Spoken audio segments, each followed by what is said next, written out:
Ωραία ήταν η παραλία. Χωσέ Αρμάντο. Δεν είναι αυτό που νομίζεις που είναι τα Φλόρεθ. Με την Αμελή. Με την Αμελή. Η οποία έχει κερδίσει και 5 Όσκαρ. Χώσω καμία. Γκρεμοτσακίστη για Αμελή. Πού πας? Γιατί φεύγεις? Γιατί φεύγεις? Να σου εξηγήσω. Πού πας? Να σου εξηγήσω γιατί φεύγεις. Πού πας? Μην φεύγεις. Άσε με να σου εξηγήσω. Πού πας? Πού πας? Μην φεύγεις.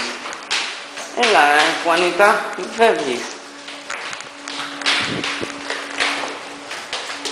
Μην φεύγεις. Πού πας?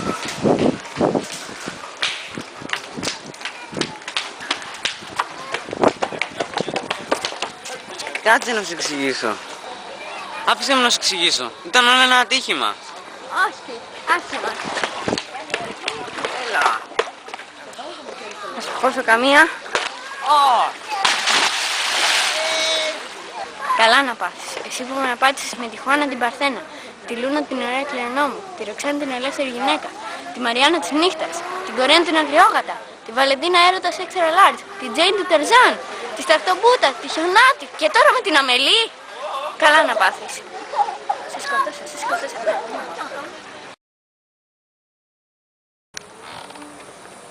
Χωσέ, ελπίζω να με συγχωρέσεις για όσα σου έκανα. Ήταν όλα ένα ατύχημα. Γι' αυτό Πάρε πιο πολύ ρε.